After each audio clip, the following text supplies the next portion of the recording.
Welcome to the Spitzen-Körper Thelema.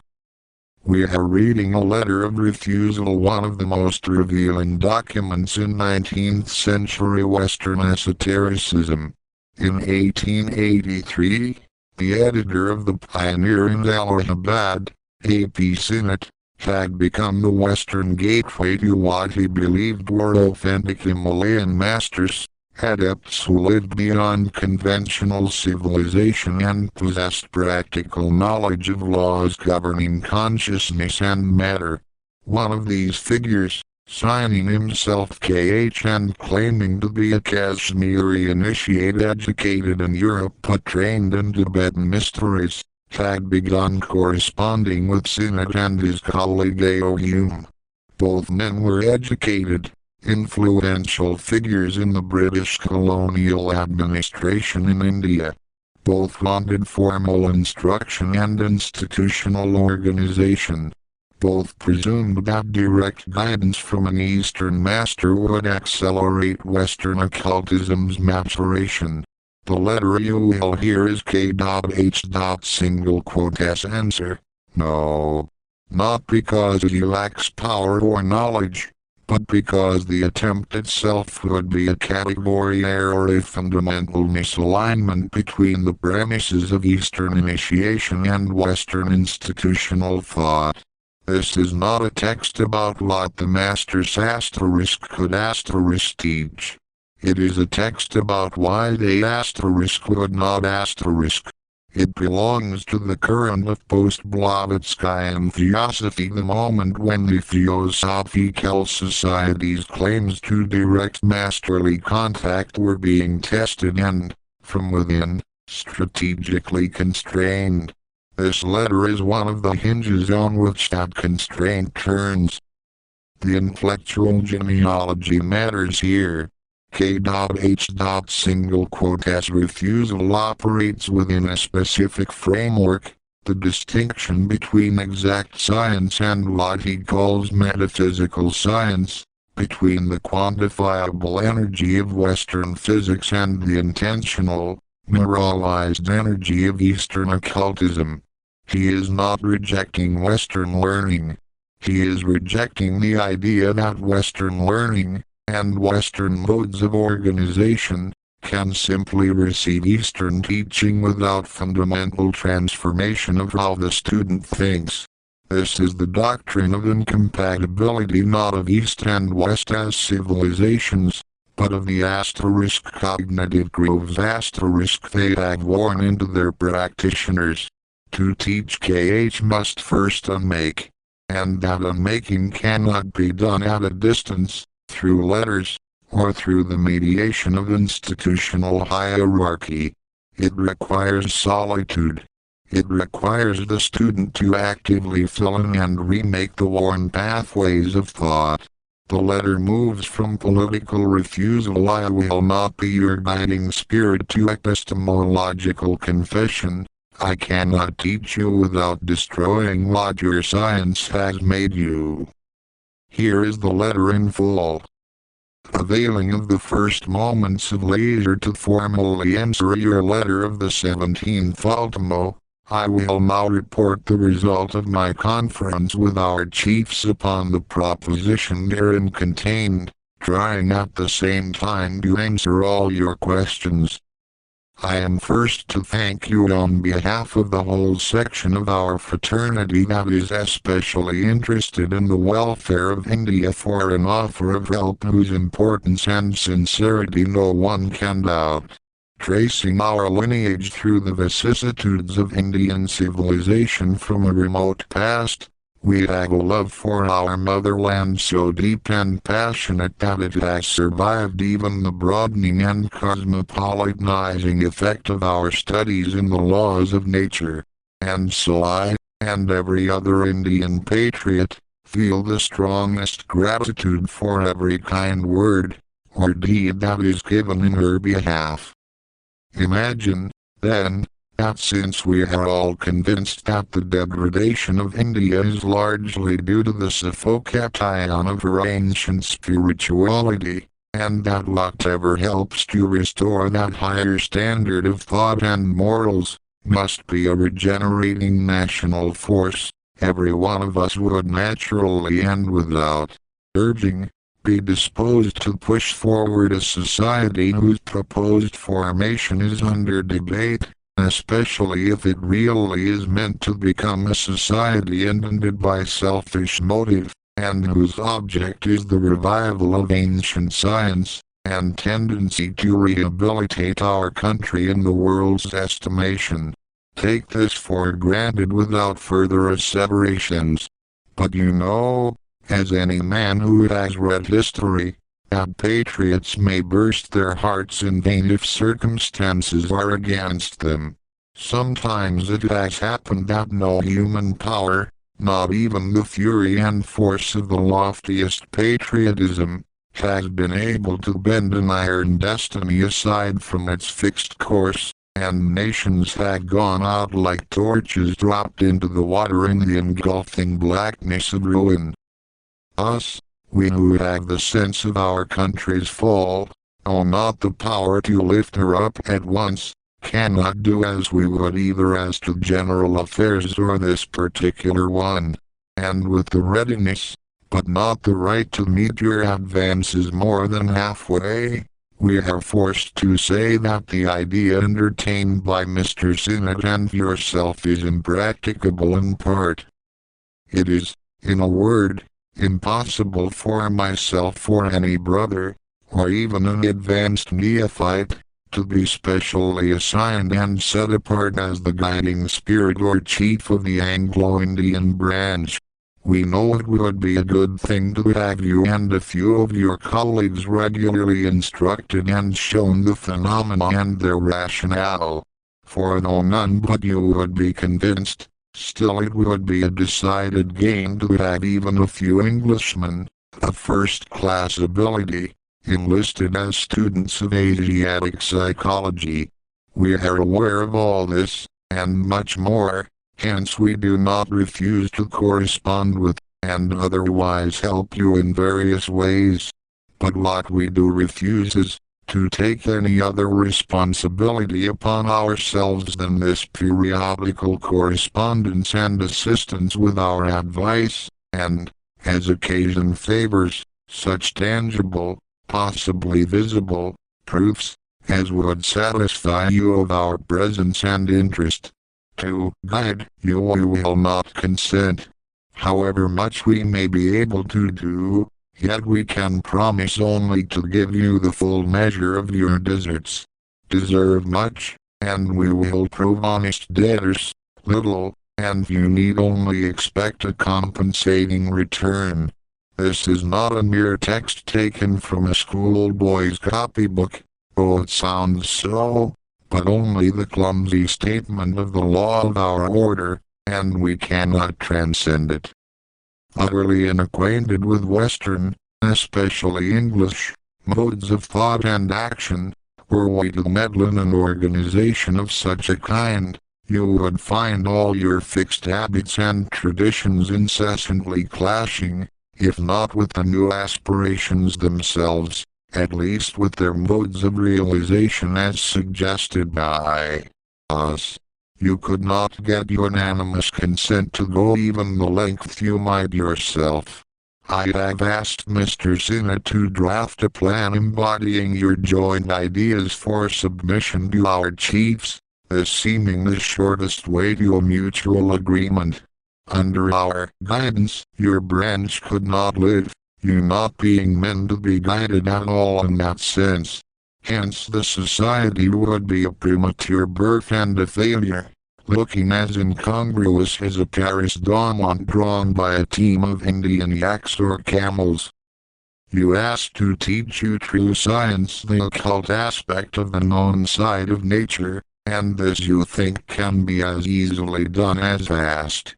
You do not seem to realize the tremendous difficulties in the way of imparting even the rudiments of our science to those who have been trained in the familiar methods of yours. You do not see that the more you have of the one the less capable you are of instinctively comprehending the other, for a man can only think in his worn grooves, and unless he has the courage to fill out these, and make new ones for himself, he must perforce travel on the old lines. Allow me a few instances. In conformity with exact science you would define but one cosmic energy, and see no difference between the energy expended by the traveler who pushes aside the bush that obstructs his path, and the scientific experimenter who expends an equal amount of energy in setting a pendulum in motion. We do, for we know there is a world of difference between the two. The one uselessly dissipates and scatters force, the other concentrates and stores it. And here please understand that I do not refer to the relative utility of the two, as one might imagine, but only to the fact that in the one case there is but brute force flung out without any transmutation of that brute energy into the higher potential form of spiritual dynamics, and in the other there is just that. Please do not consider me vaguely metaphysical. The idea I wish to convey is that the result of the highest inflection in the scientifically occupied brain is the evolution of a sublimated form of spiritual energy, which, in the cosmic action, is productive of illimitable results, while the automatically acting brain holds, or stores up in itself, only a certain quantum of brute force that is unfruitful of benefit for the individual or humanity. The human brain is an exhaustless generator of the most refined quality of cosmic force out of the low, brute energy of nature, and the complete adept has made himself a center from which irradiate potentialities that beget correlations upon correlations through eons of time to come. This is the key to the mystery of his being able to project into and materialize in the visible world the forms that his imagination has constructed out of inert cosmic matter in the invisible world. The adept does not create anything new, but only utilizes and manipulates materials which nature has in store around him, and material which, throughout eternities, has passed through all the forms. He has but to choose the one he wants, and recall it into objective existence. Would not this sound to one of your learned biologists like the madman's dream? You say there are few branches of science with which you do not possess more or less acquaintance, and that you believe you are doing a certain amount of good, having acquired the position to do this by long years of study.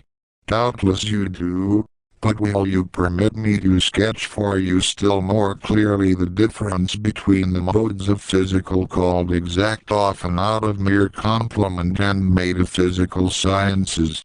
The latter, as you know, being incapable of verification before mixed audiences, is classed by Mr. Tyndall with the fictions of poetry.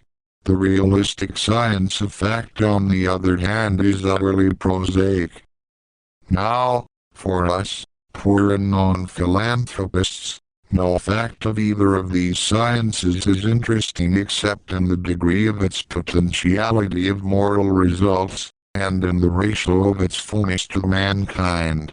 And what, in its proud isolation, can be more utterly indifferent to everyone and everything, or more bound to nothing but the selfish requisites for its advancement, than this materialistic science of fact? May I ask then what have the laws of Faraday, Tyndall, or others to do with philanthropy in their abstract relations with humanity, viewed as an intelligent whole? What care they for man as an isolated atom of this great and harmonious whole, even though they may sometimes be of practical use to him? Cosmic energy is something eternal and incessant, matter is indestructible, and there stand the scientific facts. Doubt them, and you are an ignoramus; deny them, a dangerous lunatic, a bigot; pretend to improve upon the theories an impertinent charlatan. and yet even these scientific facts never suggested any proof to the world of experimenters that nature consciously prefers that matter should be indestructible under organic rather than inorganic forms, and that she works slowly but incessantly towards the realization of this object, the evolution of conscious life out of inert material. Hence, their ignorance about the scattering and concretion of cosmic energy in its metaphysical aspects, their division about Darwin's theories, their uncertainty about the degree of conscious life in separate elements, and, as a necessity, the scornful rejection of every phenomenon outside their own stated conditions, and the very idea of worlds of semi-intelligent if not intellectual forces at work in hidden corners of nature. To give you another practical illustration, we see a vast difference between the two qualities of two equal amounts of energy expended by two men, of whom one, let us suppose, is on his way to his daily quiet work, and another on his way to denounce a fellow creature at the police station, while the men of science see none, and we note they see a specific difference between the energy and the motion of the wind and that of a revolving wheel. And why? Because every thought of man upon being evolved passes into the inner world, and becomes an active entity by associating itself, coalescing we might term it, with an elemental, that is to say, with one of the semi-intelligence forces of the kingdoms. It survives as an active intelligence, a creature of the mind's begetting for a longer or shorter period proportionate with the original intensity of the cerebral action which generated it. Thus, a good thought is perpetuated as an active, beneficent power, an evil one as a maleficent demon. And so man is continually peopling his current in space with a world of his own, crowded with the offsprings of his fancies, desires, impulses, and passions, a current which reacts upon any sensitive or nervous organization which comes in contact with it, in proportion to its dynamic intensity. The Buddhist calls this skandha, the Hindu gives it the name of karma. The adept evolves these shapes consciously, other men throw them off unconsciously. The adept, to be successful and preserve his power, must dwell in solitude, and more or less within his own soul. Still less does exact science perceive that while the building ant, the busy bee, the nineteenth-century bird, accumulates each in its own humble way as much cosmic energy in its potential form as a Huygens, a Plato, or a plowman turning his furrow, in theirs. What KH is arguing here is deceptively simple on the surface but radical in implication. The Western scientist measures energy quantitatively, the amount of force expended, and sees equivalence. The Eastern adept measures energy qualitatively, the asterisk intentionality asterisk embedded in its deployment, and sees a chasm. The traveler pushing aside a bush and the physicist setting a pendulum in motion expend identical joules. But one scatters force uselessly into the world, the other concentrates and stores it as what KH calls spiritual dynamics. The difference is moral, not mechanical. It is the difference between thoughtlessness and thought, between automaticity and consciousness. This argument does two things at once. First, it reframes occultism not as an alternative science, a competitor to physics operating on the same epistemological field, but as a science of intention of the qualitative transmutation that consciousness performs on energy itself. The adept does not violate natural law. He exploits a dimension of natural law that exact science has rendered invisible by methodological amputation. Second, and more crucially for this letter's purpose, it explains why direct Western-style institutional guidance would fail. Western thought has worn grooves so deep that Western minds cannot think outside them without first unmaking themselves. To guide someone in the institutional sense, to give commands, to organize hierarchies, to expect compliance is to reinforce the very automaticity that blocks initiation. The attempt would not merely fail, it would be spiritually counterproductive. It would institutionalize unconsciousness. This is the mutation KH represents in the history of Western esotericism. Earlier Hermetic and Rosicrucian literature had presumed that knowledge could be systematized, transmitted through texts, organized into degrees. KH does not deny this entirely. He continues the correspondence, but he rejects the corollary that such transmission guarantees transformation. He cedes, instead, the doctrine that true occult teaching requires the destruction of the student's existing cognitive architecture. This doctrine would become, in the 20th century, a defining feature of Gurdjieff's teaching, a fourth-way work, and of later Thelemic and chaotic magical praxis, the insistence that the student must actively break her habitual patterns of thought rather than simply receive new information into them.